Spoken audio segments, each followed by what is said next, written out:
Providing insights to help you grow your business, improve yourself, and add value to those around you. You're listening to the Success is a Choice podcast, where you get a peek into the lives of industry leaders as they share their stories with you.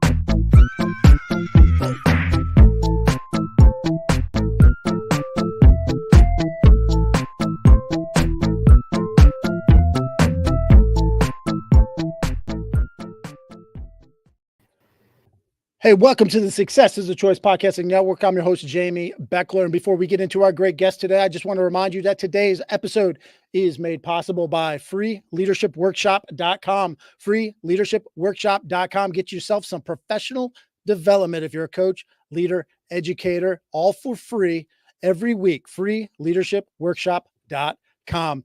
Today's guest, very excited to have Kathy Barnette with us. Kathy Barnette is the author of the book, Nothing to Lose, Everything to Gain. She's the host of the Kathy Barnette podcast. She worked on Vivek Ramaswamy's political campaign, and she ran for the U.S. Senate out of the great state of Pennsylvania in 2022. Kathy Barnette, welcome to the show. Yes, thank you so much for having me. Well, awesome. Well, very excited to have you. We're going to get into a lot of topics. The first thing, we're going to hit you with the hardest question. Okay. Hardest question right out of the gate. Your son, I believe, got a 32 on the ACT, and your daughter is one of the fastest young ladies in the state of Pennsylvania when it comes to track. So which one of them are you more responsible for? Both of them. I take credit always for them. I do. Because I homeschooled my kids. And so when they perform well, especially in the classroom, I tell them I take full credit for that. I did that. And I'm very grateful for the opportunity to have homeschooled them. Now, were you an athlete? Did you run track? No, I did not. I think I have it in my genes. It just never, it never manifested. My husband is the athlete in the family. So my babies take after their dad. I got you. When my son Jalen was born, he would be, I'd play with him on the ground and I'd move his legs really, really fast and go fast, go fast, go fast. But I'm not sure that translated to him being a great track athlete. Yeah. Our family is a pretty competitive family. My competitiveness shows up in the world of politics. That's why I ran and helped other people on their campaigns. But for my husband, it's more physical. And so the kids have the best of both worlds. Now, your daughter, she runs the 400? That is her main thing. Right now, she's in cross country. She's doing very well. Not to be her niche necessarily, but she's doing very, very well. I think they just did districts, and she was in the top 10 for that. So very happy for my baby girl. But yeah, the 400 is her thing. And so she ended up last year, we went all the way to nationals up in Boston. They did very well, her and her little team. But here in the state of Pennsylvania, she is second as of last year in the state of Pennsylvania in 400 meters. Well, that's great. The 400, much better than cross country because it's only one lap around the track. As fast as you can go. Woo, 3 miles. Is that what they have to run in cross country? I have no idea. It's long. It is long. I'm standing out there for a long time. We're cheering for a long time. But, like most of these athletes, my daughter is using cross country to train for her 400 meters. And I see the logic in that. We're very excited about the 400, about the track and field season this year. I think she found her kick. Well, very cool. You said you homeschooled both of your kids. One, why did you end up starting to homeschool them, and how was that being the teacher? Because I sometimes I intimidate, or not intimidate, but I threaten my son that when he says he doesn't want to go to school in the morning, I say, that's fine. We'll do some homeschool. We'll start to do homeschool. And he's scared to death of that. How old is your son? He's in 8th grade. Oh, okay. Well, those are precious moments, let me just tell you. And I homeschooled both Carl and Kayla. Kayla was in kindergarten when we started homeschooling. My son, Carl Jr., he was in 2nd grade. And and I had both of them in the basement. Let me just tell you, this was not what I saw for myself. Like I said, I'm very competitive. I wanted to rule the world. I was one of those mothers who looked forward to the little yellow school bus pulling off each day so that I can get back to my own life. I have a life. I have plans. I have dreams. And I was one of those moms who looked forward to the kids getting of age and being able to go to school for 8 or 9 hours out of the day. But as things would happen, my husband and I, we, very committed to each other and very committed to the family dynamics. And we had an idea of what school would look like for our children and what our home would look like for our children and what kind of values we would teach them.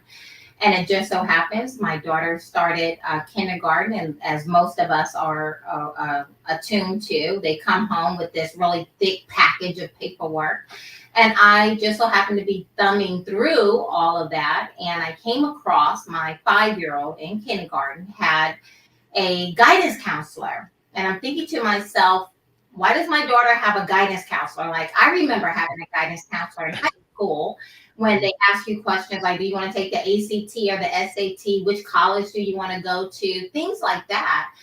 So I was curious, what is a guidance counselor guiding my 5-year-old daughter on? And so I sent an email, asked for her teaching objectives, and it was 35 of the most ridiculous things. And I don't know why I remember them in this order, but I do. Number 5 was on this list of 35 from the guidance counselor she was going to teach my 5-year-old daughter on. Number 5 was going to teach my daughter the difference, how to distinguish between the truth and a lie. And I'm thinking to myself, most adults I know cannot distinguish between the truth and a lie. So what rubrics is this guidance counselor going to use to discern between the truth and a lie? Number 35 was going to come home with the permission slip because they're going to be talking about little boys and girls' anatomies and how they work. But number 15, my husband and I saw 10 years ago what most people are just waking up to. Number 15 was the one that really got my antennas up, because number 15 was going to teach my 5-year-old daughter how to recognize and appreciate different family configurations. And most of us now know that's buzzwords for LGBTQ, AI+. And everything that comes with that.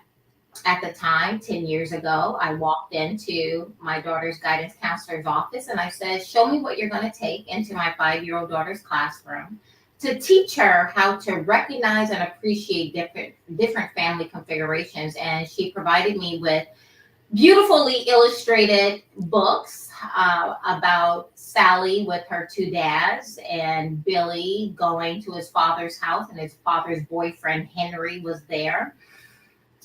Broken family, divorced family, and and over a couple of days, like this didn't take very long, but by that Friday, I just had an epiphany.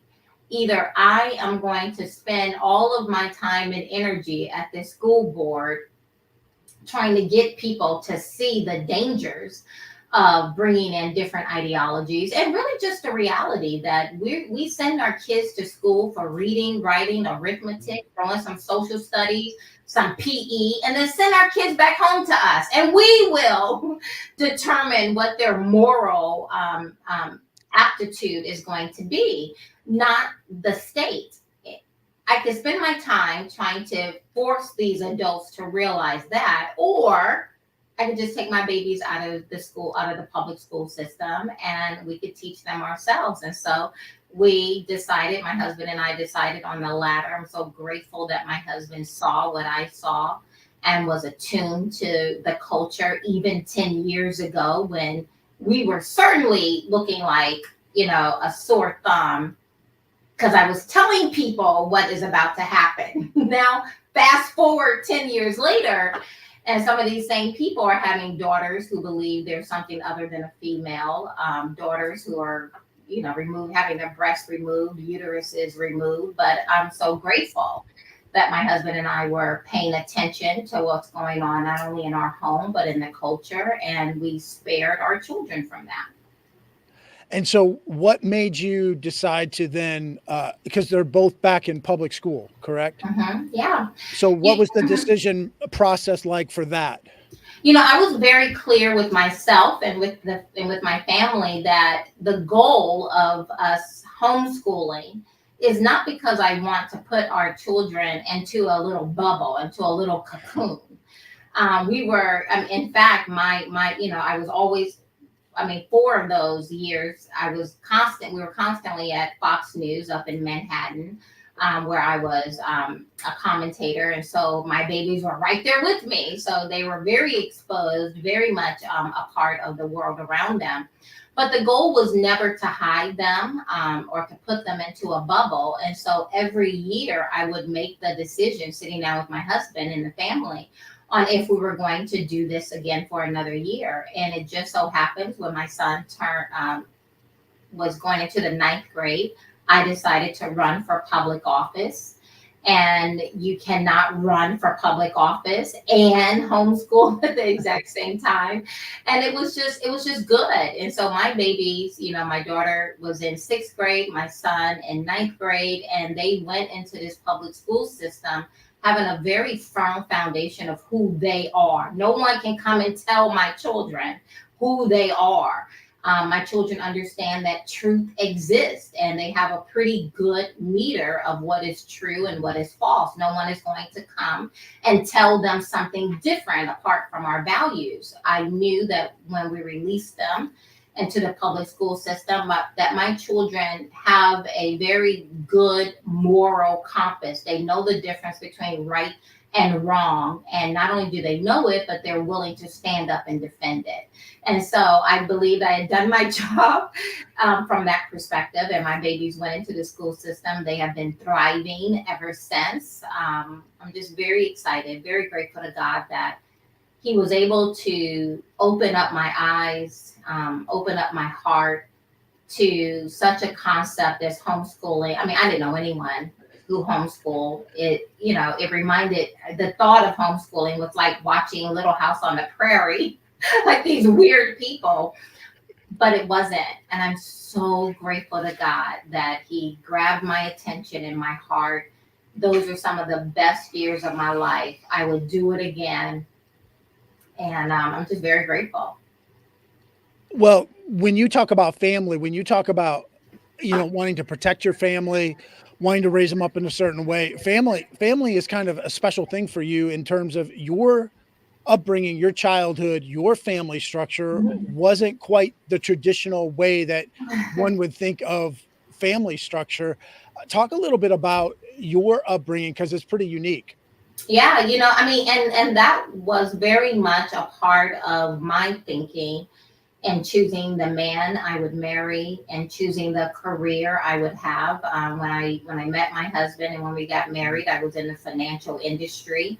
If anyone is in the financial industry, you realize that you are never off. You are always on. The market is open somewhere.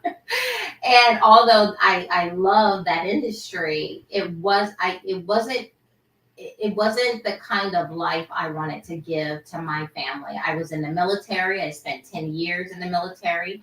When I got married, I had gotten accepted into Officer Candidacy School. And so I saw myself doing that. But once I got married and I'm thinking about my family, a part of the family dynamic was not me being deployed somewhere and leaving that family. So I was very, very focused and exact about what kind of family I wanted for myself and for my children.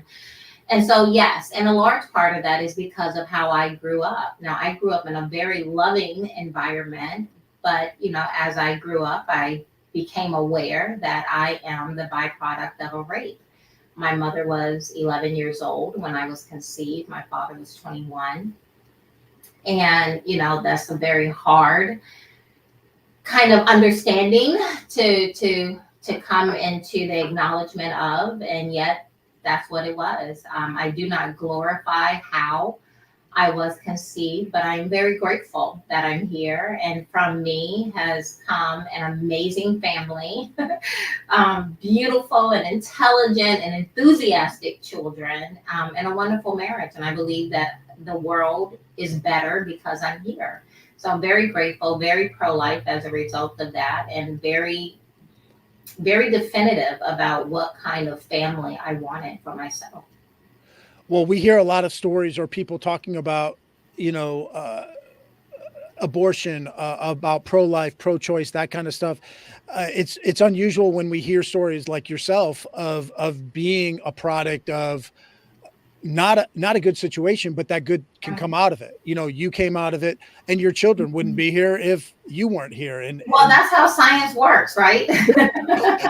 It's not that Dr. Fauci science; it's real science, right? Like those eggs, my egg and my mother only came up once, and I'm very grateful. Again, I do not glorify how I was conceived. And yet I recognize that I am here, and I am grateful to be here. And I am so grateful that the adults in the room who surrounded my young mom and who saw, and I was in her womb, saw value in my life. I'm very grateful to them. I'm so grateful to my grandma Hattie, my grandma Tut, and granddaddy Chop. I'm grateful to them, and I'm grateful that they saw value in my life and that they were a net catching both my mom and I. And so I offer no apologies to anyone. And I say that, from the perspective that I have a 15-year-old daughter, and I could not imagine, I cannot imagine someone breaking her little body and putting her life on a completely different trajectory than what it's on right now. And yet I still stand here 10 toes down saying I am grateful that I'm alive. And I'm grateful that I was loved. I was loved. And that's what I recall with my childhood. And, the overwhelming majority of who I am today is as a direct result of those adults who were in the room who saw value in my life. So were you raised more as the daughter of your mom, or were you raised more as a younger sister?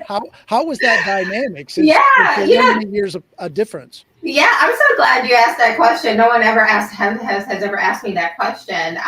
But yeah, I don't remember my mom as my mom very much. I have some spotted memories of her, but for the most part, it was my grandparents. I love my grandparents. They were, as you can imagine, with my mother being so young and the responsibility of raising me, especially in those formative years, were placed on them. And so I see my grandmama as my mama for the most part.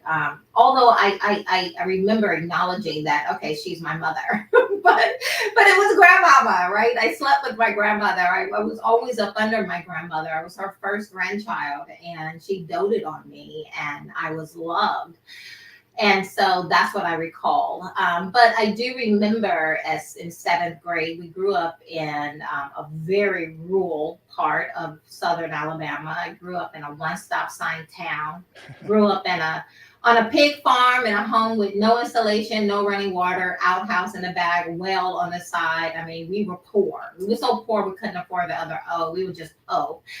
But when you're a child, you have no idea. I had everything. We had food. I had everything. In fact, even as an adult looking back on that, I lament a little bit that I cannot give to my children what was given to me. I had the best childhood. And yet, because I'm a child, so you don't really fully understand all of the struggles. But I do recall my grandmother having a conversation with my mom. Now I'm in 7th grade, and I remember us moving. My grandmother wanted us to move from that little area because, that environment comes with a certain way of thinking and thinking about who you are and your place in the world. And my grandmother wanted more from us. And so she strongly encouraged my mother to move. And then my mother became my mama, right? So now, there was somewhat of a break. from that very, I went to grandmama for everything, and now I will be going to my mom for everything. But so yeah, interesting question. But yeah, I think about that all the time, and I've talked to my mom about it as well. So. Well, it sounds almost like people talk about the American dream. You kind of lived that in an extreme way, born to a 12-year-old, or your mom was conceived when she was 11, born when she was 12, grew up poor, Southern Alabama, almost the American dream because you're not there anymore. No, I'm not. And I'm so grateful. I was talking to Dr. Ben Carson, not to name drop, other than to say, most people know his start in life as well was one very impoverished, against some great odds against him as well. And I was talking to him once, and he knows my story, and I was asking him, do you think if we were in our exact same situation today, do you feel like we would be able to get out of that situation? And I asked because I don't feel like if I was in that exact same situation, in that dire poverty today, I think it would be harder for me to have clawed my way out of that situation and to create a life for myself. And Dr. Ben Carson agreed that today there's a poverty that is not enumerated in dollars and cents, but it's a poverty of mind. It's a poverty of thought that is so pervasive and so deep that it's something different to be in poverty and to see yourself as, out of luck, Black, poor, a woman, all the odds are against you. It's very different to be in that situation and then to be told you're in that situation on a daily basis, that you're a victim, that somehow the color of your skin, your economic status has barred you from any type of meaningful life. That's interesting. I haven't heard that before from Ben Carson, but that's a very interesting thought that you had and conversation that you had with them, because you do see that if people keep telling you that you're no good, or people keep telling you that you can't do something, or you'll never achieve X, Y, or Z, then there's probably a good likelihood that you won't. And in the same way, as coaches or leaders, educators, if we're inspiring people, then they might see a vision that they didn't see otherwise. Absolutely. Right. And so I grew up very impoverished. I grew up below the bottom rung of the economic ladder. And yet I described to you my childhood as having everything I ever wanted. Like, I didn't know there was a lack. I do recall my grandparents waking up very early, going to bed very late.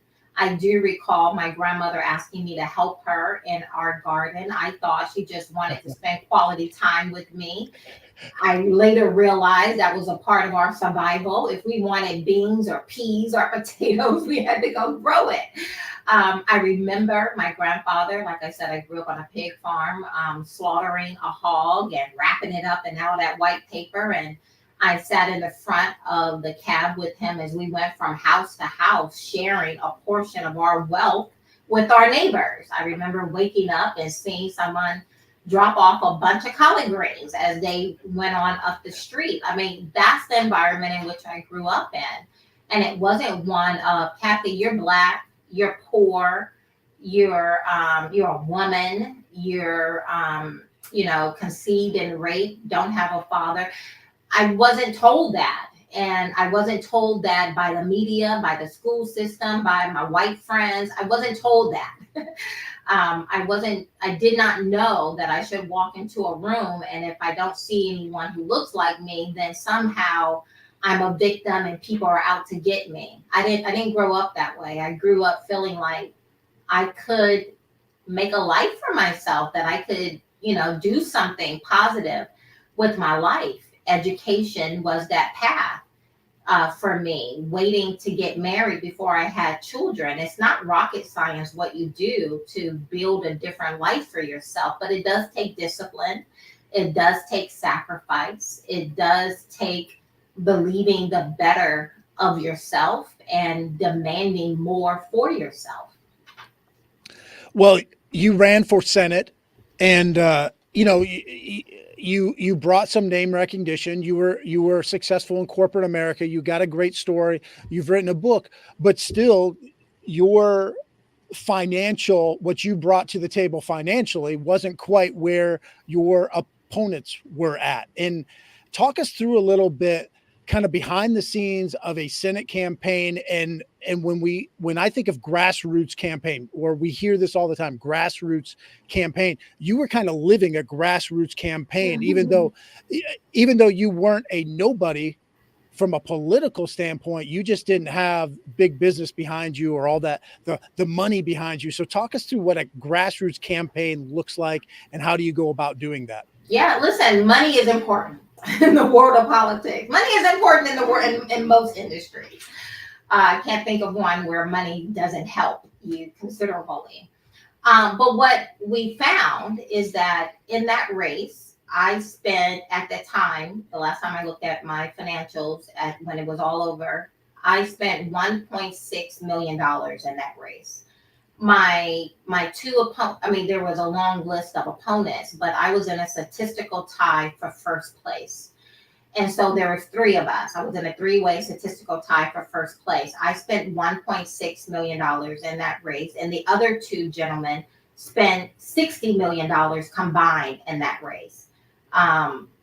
And they put up about, each of them spent 30 million, and they put up about 15 million of their own money, and then big business and very wealthy people gave them the other 15 million. So I spent 1.6 million combined. They spent $60 million, and I was still in first place. So the question really is, how in the world did you do that? Yeah. I mean, it wasn't, someone said it was, Kathy, it's like David and Goliath. I'm like, no, it's David versus a team of Goliaths, right? $60 million and my little $1.6 million. And yet I had the best time in my life. I traveled the state. I think we were up to like 1,500 miles every single week for 15 months, going all across the state. It was almost like, I started going door to door at some point because I believed I had a better story to tell. And my story is the American story. And I believe that if I could remind Americans how amazing this country is, then I would be able to move them over into my corner to vote for me. And that's exactly what we were doing. And in those last 5 days, the last poll came out and I was slated to win. It was, in all the poll, I was beating these other two white men, older white men who had spent $60 million in this race. And there I am with my $1.6 million and I'm getting ready to win. And the powers that be saw that and they said, no, we don't want her. And why they don't want me in the Republican primary, I'll let the audience figure that out. I honestly have not spent a lot of time trying to decipher it because I don't care. But they decided they did not want me. They started lying in those last 5 days, putting out fake videos, having me taking something a conversation like what you and I are having and cutting it up to have me saying something completely different. It was completely false. And yet, even after that, 5 days, big business, big money coming out, I didn't have the money to compete back and forth with their television ads. But even after all of that, I still got well over 330,000 Pennsylvanians come out and vote for me. And that is extremely encouraging. But, and it gives me some hope that the American people want better. Unfortunately, we live in a system that especially within the Republican Party, Democrats, I don't know what they're doing over there. They suck for the most part. And we can talk about that if we wanted to. But I'm a Republican, and I'm probably more independent, more libertarian, very conservative. But we live in a two-party country. And so you find yourself voting for one or the other. And so for that, I would never vote Democrat. I would be voting Republican all the way down the line. But it, unfortunately, within the Republican Party, it is more big business than values. Hence the reason why we have lost almost every single thing that matters since 2017, is because it's not about getting the better person into a position of authority. It's about getting, whatever interest that serves the machine. That seems to be more of what is promoting, is what leading the party. But we have some really amazing people in the party, and my hope is that they will get stronger, get smarter, and by the grace of God, we will all be able to do better. Well, we have, Kathy, a lot of Republicans, Democrats, independent libertarians, and don't care about politics people that listen to this. So, hopefully nobody takes this podcast and clips it up from a negative standpoint. I hope that's not the case. They probably will if they want to. Like that's the world. I mean, it is. I mean, politics is dirty, and and one of the things I can say is that it wasn't CNN or Don Lemon or Democrats who torpedoed my campaign. It was fellow Republicans. And it was Republicans that I would have considered MAGA Republicans, America First Republicans. But these are just labels. And so we have to all do our own due diligence and move beyond the labels and actually look at the policies of people and do our best to find truth. I think it's, in the world in which we live in, I think it's going to become increasingly challenging to discover truth. I don't think any of us own truth. But I believe truth exists, and I believe it's our job, our responsibility to try to seek out that truth to the best of our ability. And I think that activity is going to become increasingly challenging. And yet it is our responsibility. If you want to be free as a people, then it takes work. You're going to have to read some things. You're going to have to think and not be in your emotions all the time. And I'm saying that not just to the Democrat side of the aisle, but to the Republican side as well. And if they want to get smarter and they want to read, and not everybody reads now, but you can read her book, Nothing to Lose, Everything to Gain. You can read her book. You can pick it up on Amazon. But, you talk about searching for the truth, or you talk about, just even your grassroots campaign and doing things a little bit differently. Was that what attracted you to Vivek Ramaswamy, who seemed to be, even though he was this rich guy in corporate America, he tends to seem like he's an outsider to that, or he's more level-headed, or he understands what the everyday person goes through? Yeah, I mean, very, very similar to Donald Trump in many regards. I think that's one of the things that attracted a lot of us to Donald Trump back in 2016, is that he seemed like the billionaire next door, right? And he did. I mean, he just seemed like a common person, just common sense. Like he loved the country. And the things he was saying just made sense to us. And that's the American people. We are, we are very diverse. And our way of seeing things. I think the Democrat Party is probably a less diverse in their thoughts, but the American experience is one where we don't all have to look the same. We don't all have to think the same, but that we have, in the past anyway, we've been allowed to have self-determination and to show up in the manner in which we believe it serves our interests.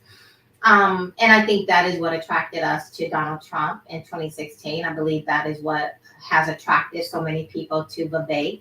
But it was Vivek who actually saw me first. I was debating Dr. Oz and several others in that 2022 senatorial race. Vivek saw me on that stage. I did amazing because I'm authentic and just speaking common sense. But so Vivek actually liked me on Twitter, and then we had another debate coming up, and I wanted to learn more about ESG and the WEF. And Vivek had wrote an amazing book. I have it right here called Woke Inc. It is the best book outside of my book of understanding what is going on in the world around us. And Vivek, and I wanted to read. I read the book. I went to like him on Twitter, saw that he liked me, and I DM'd him saying we should talk. He said, absolutely. Next thing I know, I'm in New York with him and his company, Striving. Next thing, I'm at his home, spending the night with him and his family, and I was the first person he brought onto his team because no one did grassroots the way that I did it. And no one, it's not the way that I ran my campaign is not beneficial to the Republican political consultants. You can't make a lot of money on grassroots, so they're not going to direct someone in that path. But Vivek saw the power of what I did and wanted that on his team. So the first 4 months, it was essentially just Vivek and I traveling the nation. And my job was to bring him that kind of name ID very early on in the campaign. And I think we did that. Well, I became a fan of his early on. And I'll admit, even though I live in Ohio and he's from Ohio, I had never heard of him until he started running for president. And he was just kind of refreshing. He was different, even though, like you said, he's rich, the billionaire next door. He seemed to get it. Well, I mean, he wasn't born rich. He talks about his own story. He's a first generation American in his own family, but he worked very, very hard, and he took advantage of the American dream. And his story is, in many regards, is again that American dream come full circle. This is the greatest country where people from all around the world, there's a reason why people from all around the world want to get into our country. Unfortunately, the American people have forgotten why we are so great. And as a result, we're not protective of that thing that makes us so unique in the world around us. I often think about America like a woman who knows her worth. If a woman knows her worth, she's not going and sleeping and up in every man's face. She knows her worth. She waits for the best, right?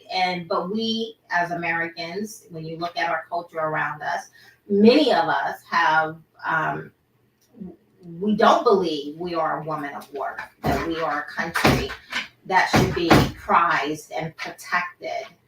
And as a result, there are a lot of people who are exploiting us for their own benefit, and that's very sad to me. I'm very grateful to this country that has allowed me to be able to create a different life for myself and my family.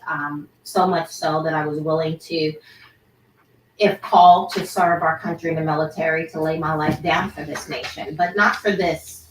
Not for what this has turned into. This is very sad where we find ourselves. Well, we appreciate, your story. We appreciate, what you've done out there, service-wise, military service, but also, running for office and trying to be a civic-minded person. That's awesome. We appreciate that. For everyone listening to this, watching this, go out, check out her book, Nothing to Lose, Everything to Gain, Kathy Barnette. You can follow her on X or Twitter, Kathy for Truth, at Kathy for Truth. So go ahead and check her out online as well, kathybarnette.com. We hope all of you join us next week for our next episode. Go ahead and smash that little like button if you get a chance, but not too hard so you don't break your screen on your phone or your tablet. Feel free to share this episode with somebody that might like it. And until next time, remember that success is a choice. What choice will you make today?